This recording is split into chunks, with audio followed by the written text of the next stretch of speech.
बिस्मिल्लाहिर्रहमानिर्रहीम। अस्सलाम वालेकुम। उम्मीद है कि आप सब खैरियत से होंगे। मेरी आवाज़ आ रही है ना सबको? मेरा ख्याल है 1-2 मिनट वेट करते हैं, मज़ीद स्टूडेंट्स आ जाएँ क्योंकि क्लास में स्टूडेंट्स 5-7 मिनट लेट आते हैं। तो फिर मैं स्टार्ट करता हूँ। कल हमने कहाँ तक पढ़ा था? कल हमने पढ़ा था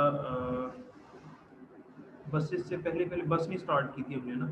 कल हमने रोम तक पढ़ लिया था। ठीक है, मैं एक बुक ओपन कर रहा हूँ और फिर मैं स्क्रीन शेयर कर रहा हूँ।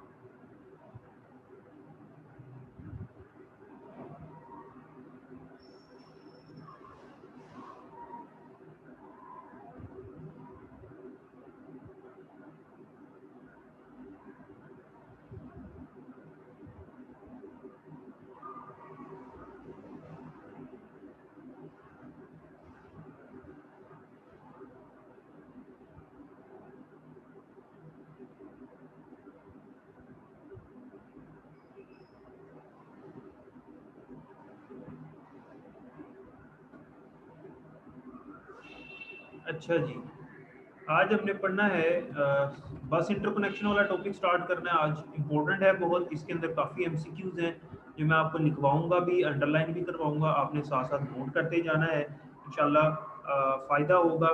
तो कंसंट्रेशन चाहिए मुझे आपका। आपका ध्यान होना चाहिए लेक्चर की तरफ, आपका ध्यान होना चाहिए सामने स्क्रीन की तरफ। कुछ चीज़ें मैं नोट करवाऊंगा, कुछ चीज़ें मैं अंडरलाइन करवाऊंगा। ये बसेस वाला टॉपिक और इसके बाद रजिस्टर्ड वाला टॉपिक आएगा। ये दोनों बहुत ही अहम टॉपिक्स हैं और जो दोनों ही आज हमने डिस्कस कर रहे हैं डिटेल के साथ। बस किसे कहते हैं या सिस्टम बस किसको कहते हैं? बस या सिंपली बस कहते हैं या सिस्टम बस कहते हैं? इसके बारे में मैंने आपको पहले भी बताया था कि हमारे कंप्यूटर सिस्टम के अंदर जो वायर्स लगी होती हैं, पैरेलल इलेक्ट्रिक लाइंस होती हैं, मतलब छोटी छोटी वायर्स होती है, मिलके एक बस बनाती हैं। उसे हम सिस्टम बस कहते हैं या सिंपली बस कहते हैं। क्योंकि हमारे कंप्यूटर के अंदर जो डाटा फ्लो करता है वो आपको पता है 0-1 की फॉर्म में फ्लो करता है, यानी डिस्क्रीट करंट की फॉर्म में फ्लो करता है। कॉन्टिन्यूस करंट वो होता नहीं है, वो सिर्फ रुक रुक कर जाता है करंट, वो 0-1 की फॉर्म में ट्रेवल करता है। तो इससे होता ये है कि जो बसेज हैं उनके ऊपर डाटा जो है वो डिस्क्रीट करंट में फ्लो कर सकता है। आम जो वायर्स होती है, रेगुलर वायर्स जो होती हैं हमारे पास कंप्यूटर से बाहर जो इस्तेमाल होती हैं, उनमें ये सीन नहीं है। उनमें हमारा जो डाटा है वो कॉन्टिन्यूस करंट में फ्लो करता है। लेकिन ये जो है कंप्यूटर के अंदर जो बसेस होती हैं, इनका डाटा जो है वो डिस्क्रीट करंट में फ्लो करता है इनके ऊपर। हमारे कंप्यूटर सिस्टम के अंदर जितने भी कंपोनेंट्स हैं जिनके बारे में मैंने पहले भी आपको बताया था, जैसे आईओ यूनिट है, सीपीयू है, मेन मेमोरी है, और उसके अलावा हमारे कंप्यूटर के अंदर जो ग्राफिक कार्ड्स होते हैं और जो बाकी दीगर कंपोनेंट्स होते हैं, ये सब एक दूसरे के साथ जब कम्युनिकेशन करते हैं, डाटा एक जगह से दूसरी जगह जब ट्रैवल होता है, तो उस मकसद के लिए हमारे पास दरमियान में वायर्स लगी होती हैं, जिनको हम सिस्टम बस कहते हैं। तो बस जो होती है वो एक्चुअली ये काम करती है कि वो इन कंपोनेंट्स का डाटा एक जगह से दूसरी जगह ट्रांसफर करवाती है। जैसे सीपीयू से डाटा रैम तक और रैम से डाटा फिर सीपीयू तक, ये काम होता है बसेस का। अच्छा, एक चीज़ आपने याद रखनी है कि हमारा जो कंप्यूटर है उसके अंदर मेन 3 कंपोनेंट्स होते हैं। कंप्यूटर के अंदर मेन 3 तरह के कंपोनेंट्स लगे होते हैं। एक सीपीयू होता है, एक मेन मेमोरी, और तीसरा आईओ यूनिट। इसने यहाँ पे लिखा हुआ मैंने अंडरलाइन कर दिया है। अब याद रखना है आपने, जो बस होती है ना, बस उसके अंदर छोटी छोटी वायर्स होती हैं जिनको हम लाइंस भी कहते हैं। लाइंस, ये लिखा हुआ उसने पैरेलल लाइंस, तो यहाँ पे लाइन से मुराद वायर है। ठीक है, यहाँ पे लाइन से मुराद क्या है? वायर है। और ये जो वायर्स होती हैं इनके ऊपर से डाटा ट्रेवल करता है। अब यहाँ पर नेक्स्ट हमारे पास इसकी टाइप्स आती हैं। और एक चीज़ ये देख लें, सिस्टम बस is divided into 3 main categories ये। और यहाँ पे वो कहता है general purpose computers have 70 to 100 line system बस। जो जनरल पर्पस कंप्यूटर्स होते हैं, जनरल पर्पस कंप्यूटर वो होते हैं जो एक से ज़्यादा कामों के लिए बनाए जाते हैं, जो हमारे घरों में इस्तेमाल होते हैं। मिसाल के तौर पे एक कंप्यूटर है कैलकुलेटर, कैलकुलेटर भी कंप्यूटर है। वो जनरल पर्पस नहीं है, वो स्पेशल पर्पस है। स्पेशल पर्पस का मतलब है एक ही काम के लिए, एक मकसद के लिए। तो कैलकुलेटर जो है वो एक ही मकसद के लिए बनाया जाता है ना, कैलकुलेशन के लिए। इससे ज्यादा वो और कोई काम नहीं कर सकता।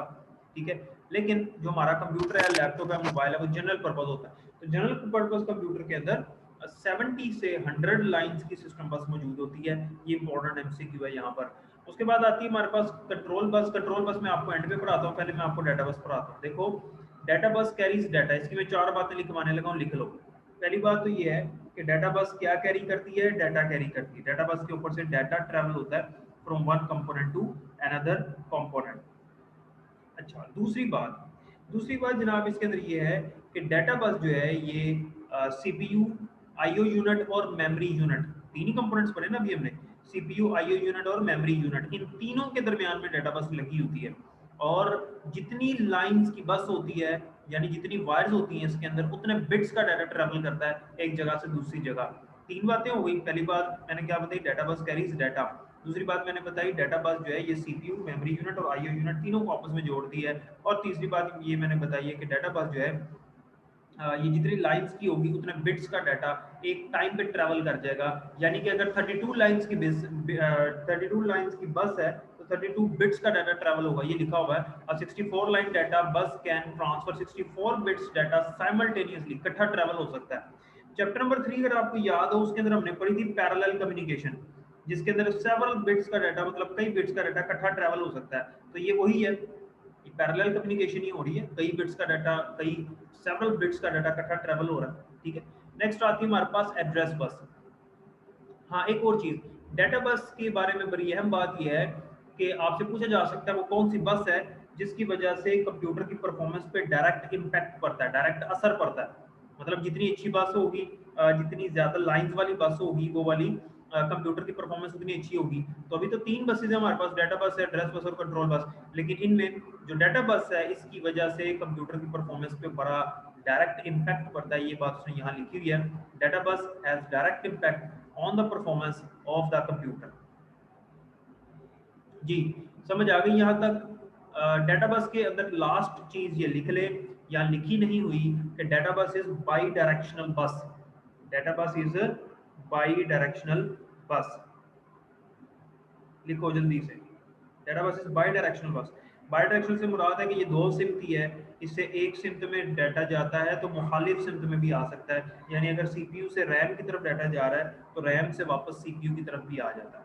ठीक है जी।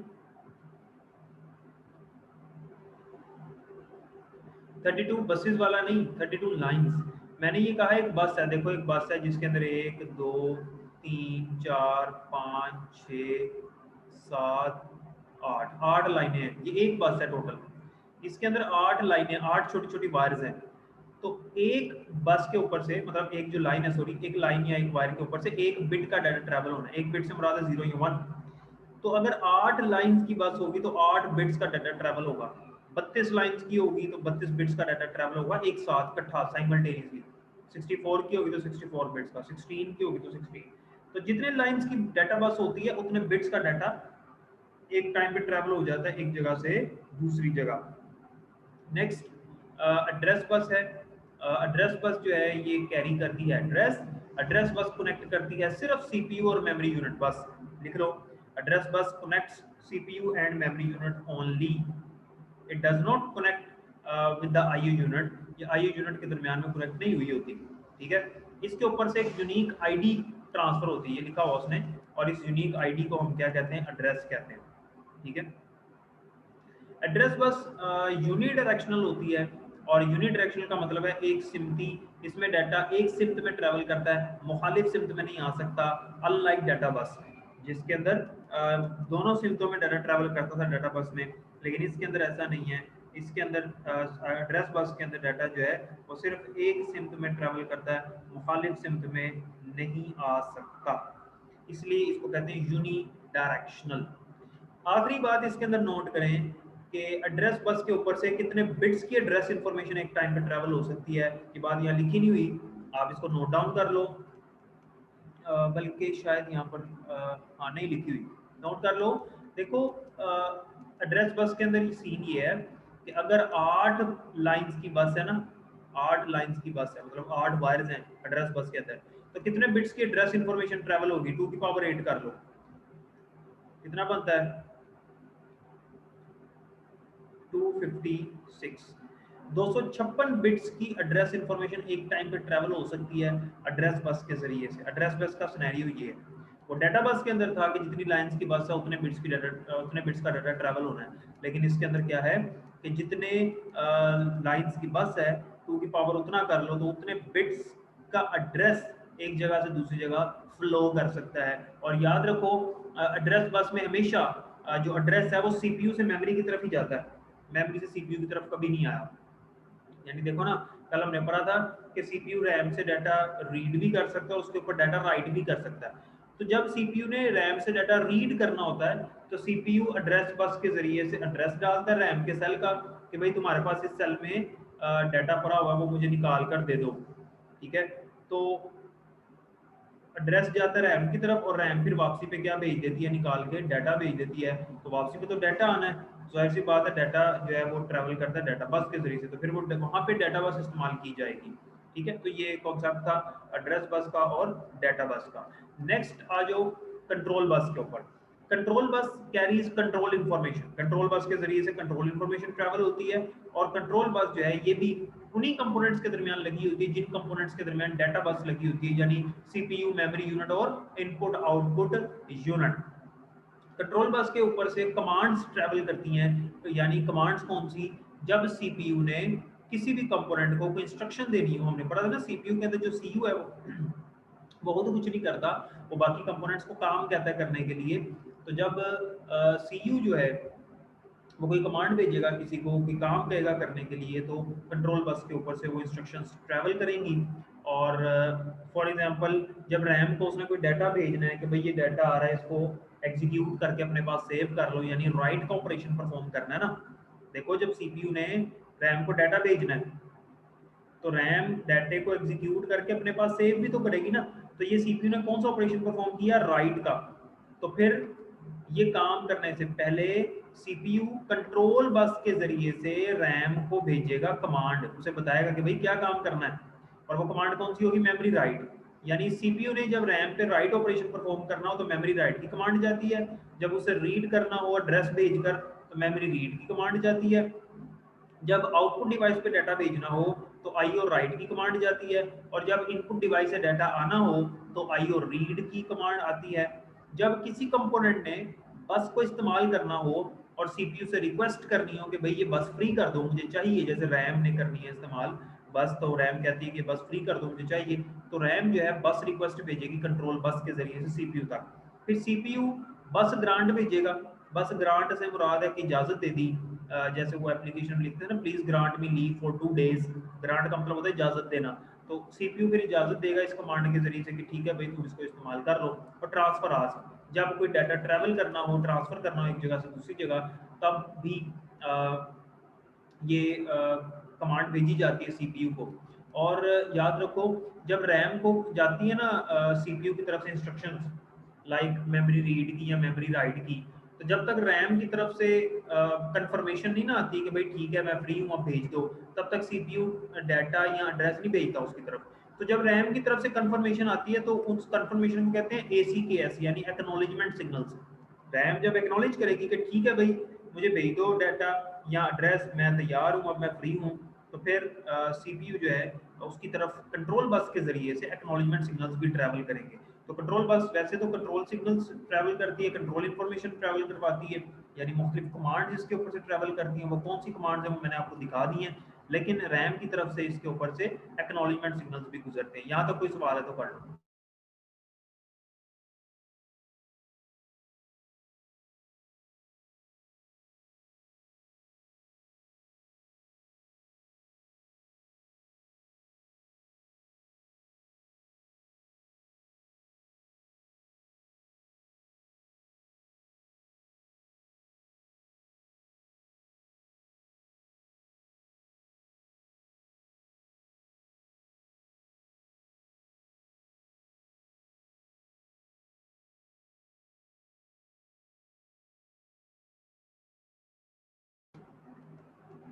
अच्छा जी, ये था हमारा बसेस वाला टॉपिक। इसके अंदर कुछ इंपॉर्टेंट एमसीक्यूज थे वो मैंने आपको बता दिए हैं, अंडरलाइन भी करवा दिए।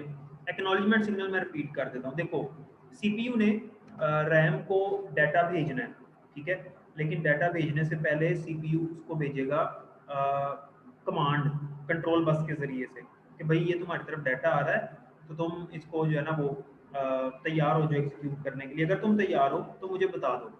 तो रैम की तरफ से एक्नॉलेजमेंट सिग्नल्स जब तक नहीं आते तो सीपीयू जो है वो फिर उसको डाटा नहीं भेजता। तो एक्नॉलेजमेंट सिग्नल भी उसके ऊपर से ट्रैवल करते हैं कंट्रोल बस के जरिए से, ठीक है। बेटे आपसे मीटिंग का पासवर्ड मांगा जा रहा है, मैंने आपको उस दिन भी अर्ज की थी कि आप ये मसला पूछें डॉक्टर बिलाल से, उनसे रब्ता करें, शायद आपकी क्लास में ये बात हुई थी, तो आप उनसे रब्ता करें क्योंकि मुझे इस बारे में नहीं पता उन्होंने क्या पासवर्ड लगाया या पासवर्ड वो क्यों आपसे मांग रहे हैं। इनसे पूछिए, शायद इन्होंने कोई पासवर्ड लगाया हो, मुझे इस बारे में नहीं पता। तो ये लोग क्रिएट करते हैं लिंक वगैरह, तो ये इसके बारे में इनको पता। अगर मैं लिंक क्रिएट करता तो मैं आपको बता देता।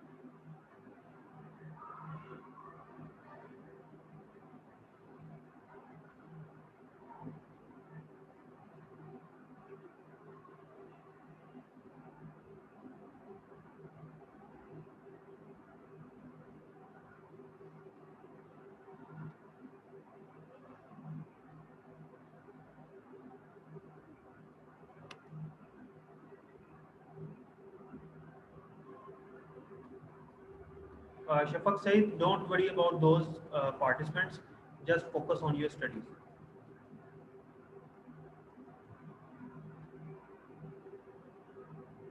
नेक्स्ट टॉपिक है आईओ यूनिट। आईओ यूनिट क्या होता है मैंने आपको बता दिया। सीपीयू के लिए इनपुट आउटपुट डिवाइसेस को मैनेज या कंट्रोल करने के लिए एक चिप होती है हमारे कंप्यूटर सिस्टम के अंदर। अच्छा, दो टेक्निक्स हैं जो कंप्यूटर में इस्तेमाल होती हैं आईओ डिवाइसेस को कंट्रोल करने के लिए। एक टेक्निक है इंटरप्ट्स। ये पुरानी टेक्निक थी, ये पुरानी टेक्निक थी जो कि पहले इस्तेमाल होती थी।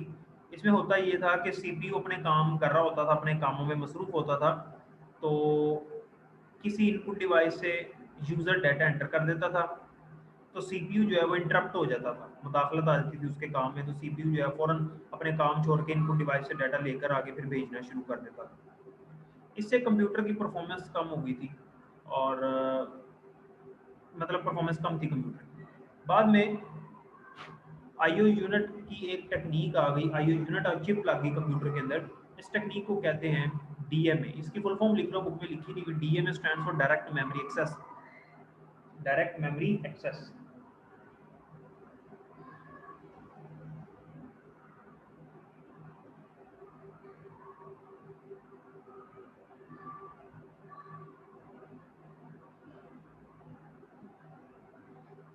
अच्छा, इसमें ये हुआ कि कंप्यूटर के अंदर एक नई चिप लग गई आईओ यूनिट की, और आईओ यूनिट जो है वो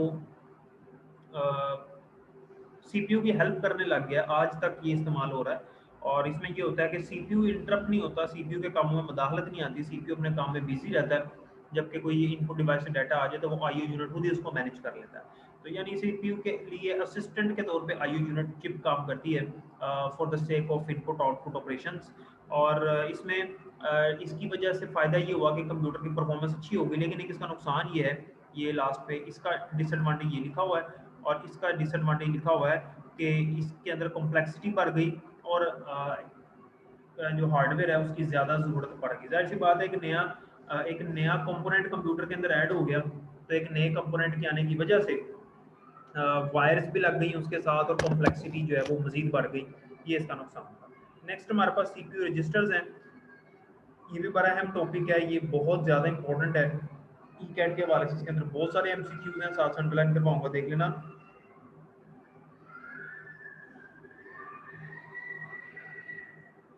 इसमें ये है, रजिस्टर्स क्या होते हैं, सीपीयू के अपने अंदर टेम्परेरी स्टोरेज लोकेशन होती है जहाँ पे सीपीयू जो है वो डाटे को स्टोर करता है, उसे हम रजिस्टर कहते हैं।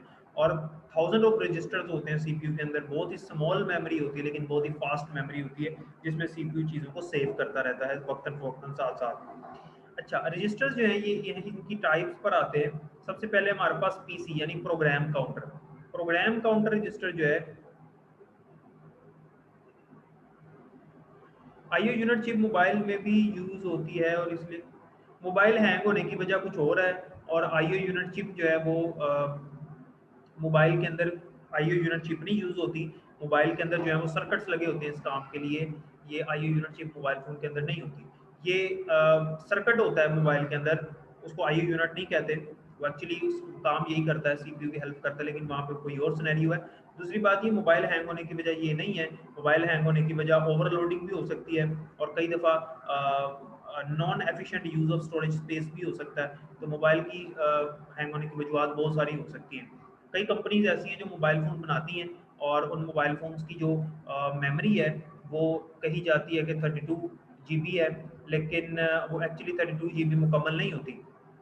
मैं ये कतई नहीं कह रहा कि आपके मोबाइल में 32 जीबी उसके ऊपर लिखा हुआ है, लेकिन जब आप उस मोबाइल में चेक करते हैं तो आपको 27 जीबी 26 जीबी नज़र आती है, तो इसका मतलब है कि बाकी जो है वो नहीं दे रहे मोबाइल फ़ोन वाले। तो वो कॉन्सेप्ट हो रहा है, वो बिल्कुल 32 जीबी ही दे रहे हैं। एक्चुअली वहाँ पर वर्चुअल मेमोरी का कॉन्सेप्ट है, तो वो हर मोबाइल में होता है। लेकिन कुछ फ़ोन्स ऐसे हैं जो कहते कुछ हैं लेकिन मेमोरी वैसे ही बहुत कम देते हैं, तो हमें ऐसे लगता है कि हमारी मेमोरी सही यूज़ हो रही है, लेकिन वो एक्चुअली पीछे मेमोरी सही यूज़ नहीं हो रही होती।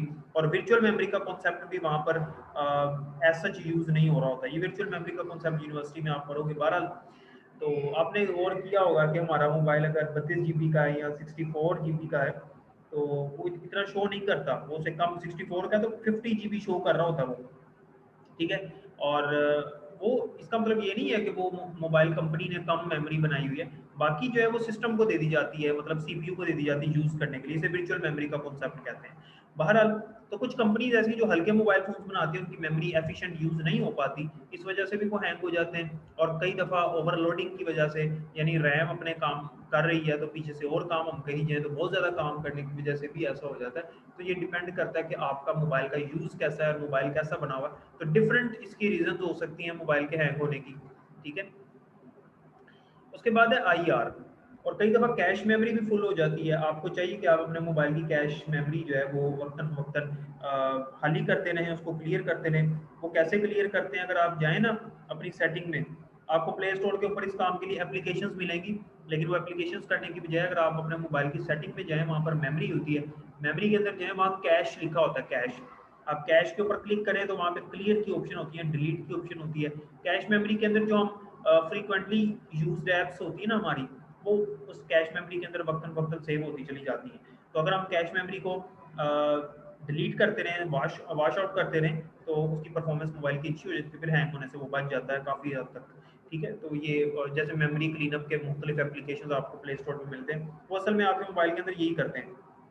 तो उनको करने की बजाय हम डायरेक्ट भी ये काम कर सकते हैं। ठीक है।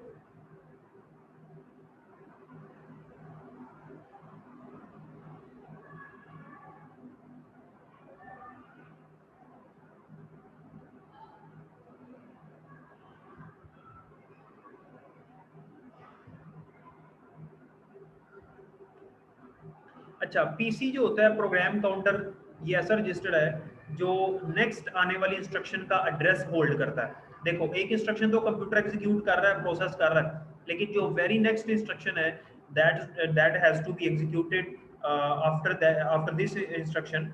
तो ये जो इंस्ट्रक्शन अभी एग्जीक्यूट हो रही है, इस इंस्ट्रक्शन के एग्जीक्यूट होने के बाद जो अगली इंस्ट्रक्शन आनी है, उसका एड्रेस पड़ा होता है पीसी के पास, प्रोग्राम काउंटर के पास।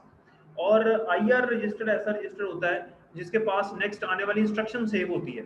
यानी जिस इंस्ट्रक्शन का एड्रेस पीसी के पास है, जो नेक्स्ट इंस्ट्रक्शन है, वो इंस्ट्रक्शन बजाते खुद किसके पास पड़ी हुई है, आईआर के पास पड़ी हुई है।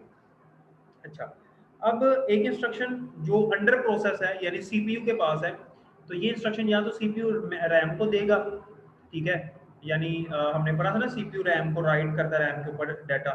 तो यहाँ तो सीपीयू ये डाटा भेजेगा रैम की तरफ के भाई इसको प्रोसेस कर दो। या हो सकता है कि ऐसी इंस्ट्रक्शन हो कि सीपीयू ने रैम से डाटा लेना हो, यानी रीड करना हो। यानी वो इंस्ट्रक्शन जो इस वक्त करंटली अंडर प्रोसेस है, वो इंस्ट्रक्शन जो है उसका एड्रेस एमएआर के पास होता है, और वो इंस्ट्रक्शन खुद किसके पास सेव होती है, एमबीआर के पास सेव होती है। एक बड़ी अहम बात यहाँ याद रखनी है।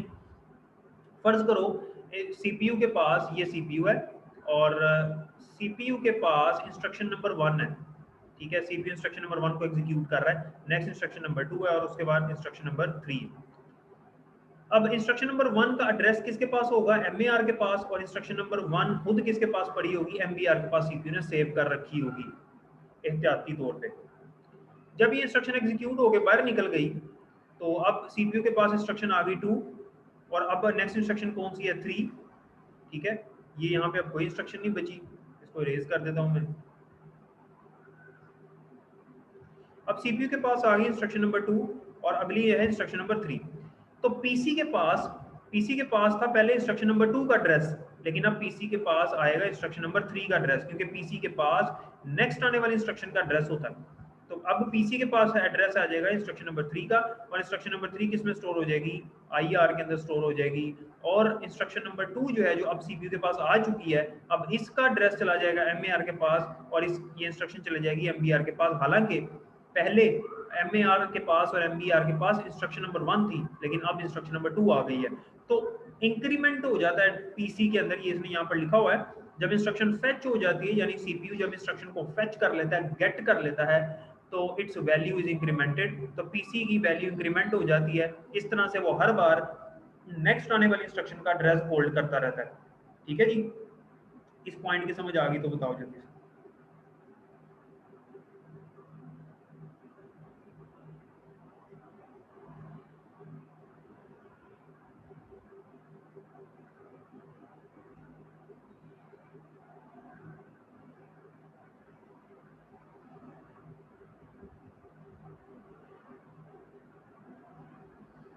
नेक्स्ट आता है हमारे पास स्टैक पॉइंटर। स्टैक पॉइंटर ऐसा रजिस्टर है जो कि स्टैक की इंस्ट्रक्शंस को होल्ड करता है। MAR है मेमोरी एड्रेस रजिस्टर।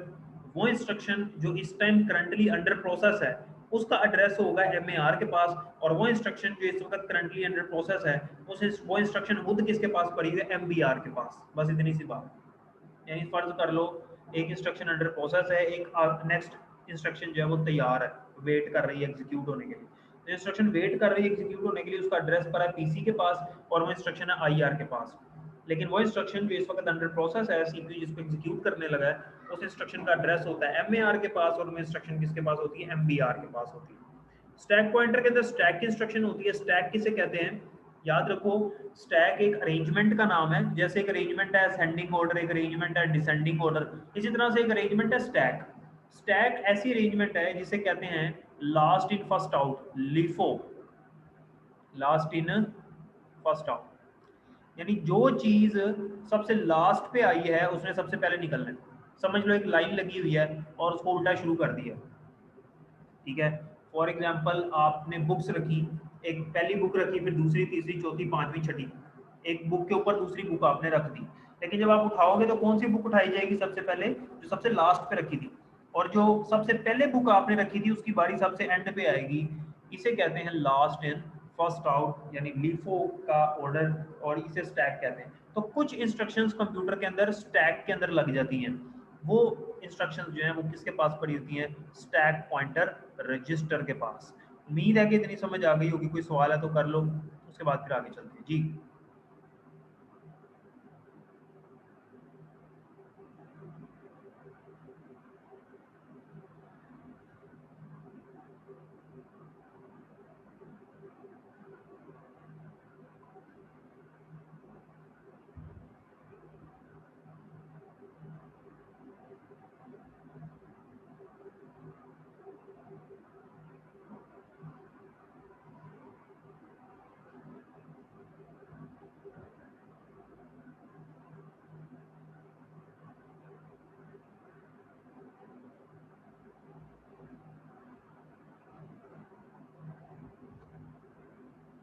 अच्छा जी, GPR जनरल पर्पस रजिस्टर 4 होते हैं, AX, BX, CX और DX। ठीक है, ये यहाँ पर देख लो, AX, BX, CX और DX। AX stand for accumulator register, BX stands for base register, CX stands for counter register and DX stands for data register. ये इनकी फुल फॉर्म्स लिखी हुई हैं, एक्यूमुलेटर, बेस, काउंटर और डाटा रजिस्टर। AX रजिस्टर का size होता है 16 bits. लिख लो ये, बल्कि अंडरलाइन कर लो, मैं कर रहा हूँ यहाँ। 16 बिट्स का मतलब 2 बाइट्स ही है ना। AX का भी यही साइज है, BX का भी 16 बिट्स, CX का भी 16 बिट्स और DX का भी 16 बिट्स। AX के अंदर इसके दो टाइप्स होती हैं, दो पार्ट्स होते हैं, AH और AL, हायर और लोअर। इसी तरह से BH और BL, CH, CL, DH, DL, यानी 16 बिट्स लिखी हुई हैं। फर्ज कर लो 011010 इस तरह करके 16 बिट्स हैं। तो पहली जो 8 बिट्स हैं, पहली जो 8 बिट्स हैं वो कहलाएंगी AH के अंदर, यानी एक्यूमुलेटर हायर, और अगली जो 8 है वो एक्यूमुलेटर लोअर के अंदर है। इसी तरह से बी और इसी तरह से सी, इसी तरह से डी। ठीक हो गया। इस तरह से ये 16 बिट्स बनते हैं, यानी इन 16 बिट्स की डिस्ट्रीब्यूशन इस तरह से हुई है, एक ए एच है और एक ए एल है, 8-8 बिट्स के। ठीक है, ए एच और ए एल 8-8 बिट्स के हैं, ए एक्स टोटल 16 बिट्स का है। लेकिन आज के कंप्यूटर्स में इनको बढ़ा के ई ए एक्स, ई बी एक्स, ई सी एक्स और ई डी एक्स कर दिया गया है, क्योंकि यहाँ पर लिखा हुआ उसने ई ए एक्स, ई बी एक्स, ई सी एक्स और ई डी एक्स। ये वो रजिस्टर्स हैं जो कि 32 बिट्स के हैं। कैसे? ई जो ऐड हुआ है ना इसके अंदर, इसकी फुल फॉर्म है एक्सटेंडेड। ये एक्सटेंड कर दिया गया है रजिस्टर्स को, इनका साइज बढ़ा दिया गया है। ई जो है ये 16 बिट्स मजीद ऐड किए गए हैं। तो 16 बिट्स का ए एक्स था, 16 बिट्स का ई ऐड हुआ, तो टोटल कितने हो गए? 32 बिट्स। यानी हम कह सकते हैं कि 4-4 बाइट्स के रजिस्टर्स हैं, ई ए एक्स, ई बी एक्स, ई सी एक्स और ई डी एक्स। ठीक है।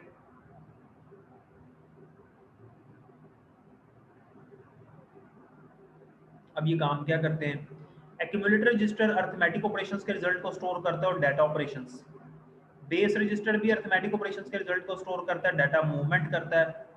जब डाटा मूव करवाया जाता है तो इसके अंदर स्टोर होता है। और कुछ स्पेशल एड्रेसिंग एबिलिटीज भी हैं, कुछ एड्रेसेस को भी होल्ड करता है। सी एक्स रजिस्टर लूप्स के लिए होता है। लूप्स हमने पढ़े ना सी लैंग्वेज में, लूप्स, तो लूप्स के लिए होता है ये।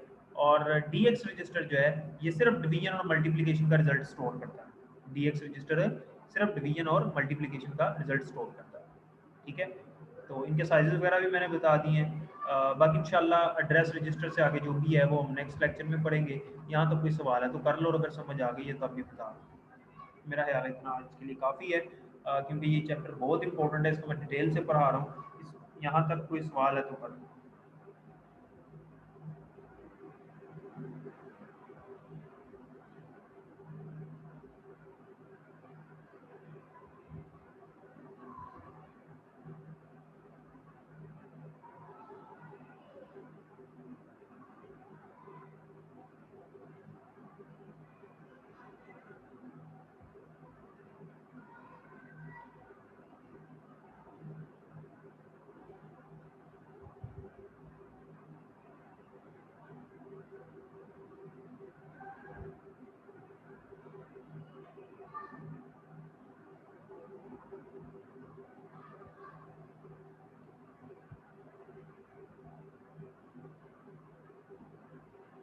Page number 81।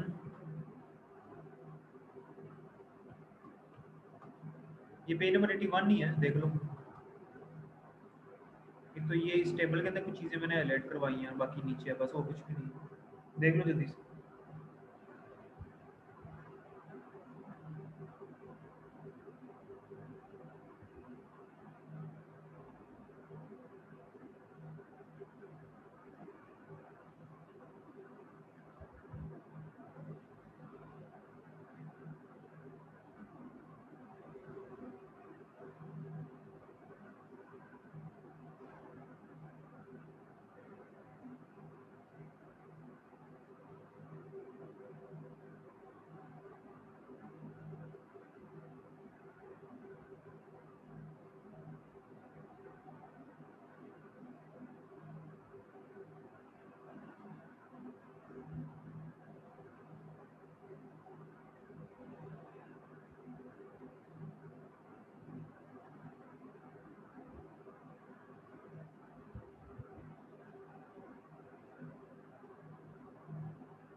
ये देखो, ए एक्स जो है ना, ए एक्स ये 16 बिट्स का है, और ई जो ऐड हुआ है इसके अंदर ये भी 16 बिट्स का है।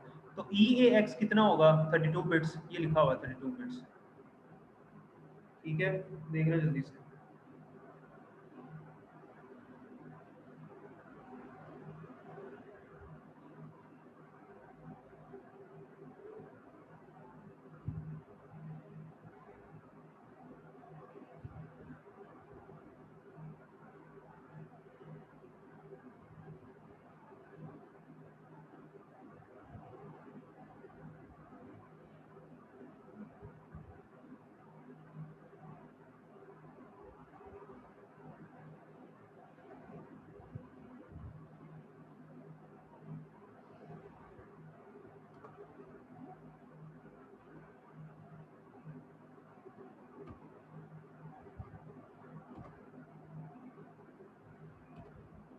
ठीक है जी, फिर बाकी इंशाल्लाह मंडे को पढ़ेंगे। अपना ख्याल रखें। अल्लाह हाफिज़।